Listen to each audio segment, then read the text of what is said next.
Shalom Bapak Ibu dan saudara-saudari yang dikasihi Tuhan. Marilah sebelum kita mengawali minggu ini, kita menyatukan hati bersama-sama dalam doa di udara pada hari Senin 23 Maret 2026 ini. Mari sebelum kita bersama-sama merenungkan firman-Nya, kita bersatu di dalam doa. Mari kita berdoa.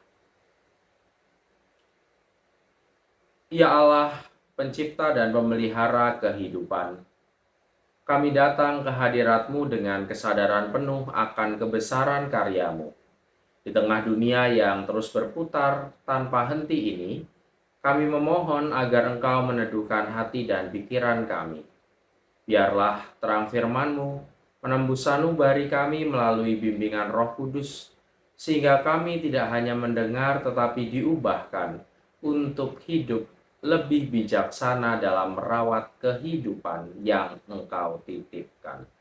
Di dalam nama Tuhan Yesus Kristus, Sang Sumber Kehidupan, kami berdoa dan menyambut firman-Mu.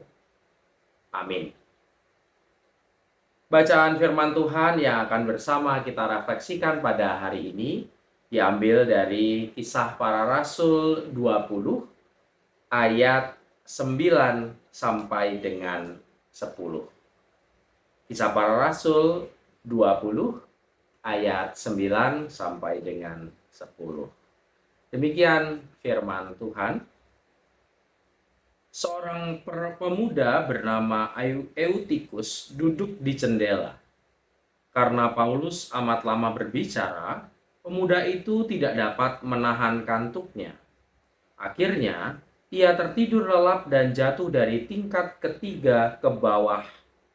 Ketika ia diangkat orang, ia sudah meninggal. Paulus turun ke bawah, lalu merebahkan diri ke atas pemuda itu, mendekapnya dan berkata, "Jangan khawatir, ia masih hidup." Bapak, Ibu, dan saudara-saudari yang dikasihi Tuhan, kisah jatuhnya Eutikus di ruang atas di Troas seringkali hanya dibaca sebagai peristiwa kelemahan fisik di tengah ibadah yang panjang. Di ruangan yang penuh sesak dan pengap oleh banyaknya nyala pelita, pemuda itu memaksakan diri melewati batas alamiah tubuhnya yang seharusnya membutuhkan istirahat. Pada akhirnya ia kelelahan, tertidur, dan jatuh secara fatal. Peristiwa ini menyimpan refleksi yang sangat tajam mengenai urgensi sebuah istirahat. Tubuh manusia, sebaik apapun niat dan tujuannya, bahkan untuk mendengarkan firman semalam suntuk, tetap punya batas kemampuan, tetap punya batas kekuatan yang tidak bisa dilanggar. Ketika ritme tubuh terus dipacu tanpa henti dan hak untuk istirahat diabaikan, maka keruntuhan fisik hanyalah masalah waktu. Kisah hari ini, tragedi hari ini menjadi sebuah jembatan yang mengingatkan kita semua bahwa segala sesuatu yang diciptakan Tuhan memiliki batasnya sendiri dan mutlak membutuhkan waktu untuk istirahat serta memulihkan diri. Prinsip pentingnya waktu istirahat ini juga yang menjadi panggilan yang sangat relevan ketika kita mengaitkannya dengan tema kita MPMP tahun ini, yakni tentang ekologis. Sama seperti tubuh Eutikus yang ambruk karena batas maksimalnya dilanggar, bumi yang saat ini kita tinggali juga nampaknya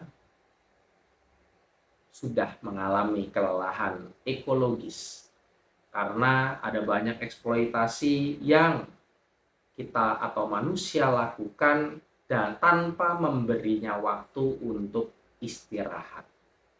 Atas nama kemajuan peradaban, kita memaksa dan menggunakan alam setiap hari tanpa henti.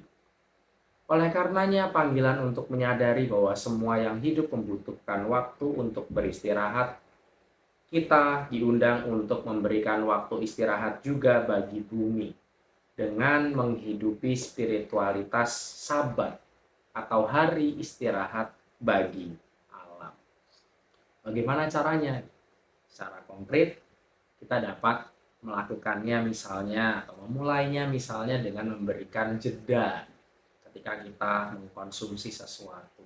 Misalnya mengkonsumsi listrik, mematikan alat elektronik, menggunakan atau mematikan lampu saat tidak digunakan adalah bentuk bagian bagaimana kita mengistirahatkan penggunaan dari alam.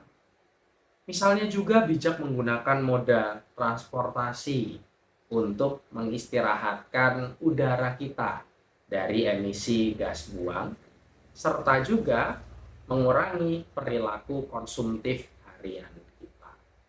Apapun bisa kita lakukan. Intinya, kita diajak untuk menyadari bahwa semua hal yang hidup, semua hal yang diciptakan Tuhan butuh istirahat dan butuh tindakan pemulihan yang bersama-sama kita kerjakan. Mari kita mulai aksi dan langkah kecil kita sehingga bumi tidak jatuh pada kelelahan. Mari berikan alam ini sabat bagi mereka. Tuhan memberkati. Amin. Marilah kita menutup doa hari ini dengan berdoa.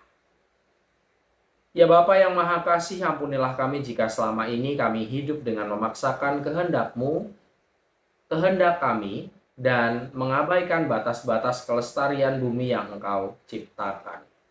Mampukanlah kami untuk mempraktikkan gaya hidup yang tidak terus-menerus menguras sumber daya di alam ini, sehingga tangan kami mampu merangkul serta memulihkan lingkungan sekitar kami.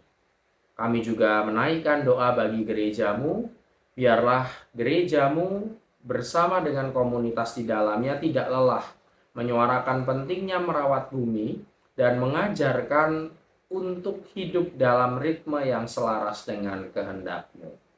Jadikanlah kami semua sebagai pelopor tindakan nyata dalam menjaga kelestarian alam dan menentang segala bentuk eksploitasi lingkungan yang tiada henti. Kami menyerahkan diri hanya di dalam tangan cinta kasih Tuhan kami, Sang Raja Alam Semesta. Amin.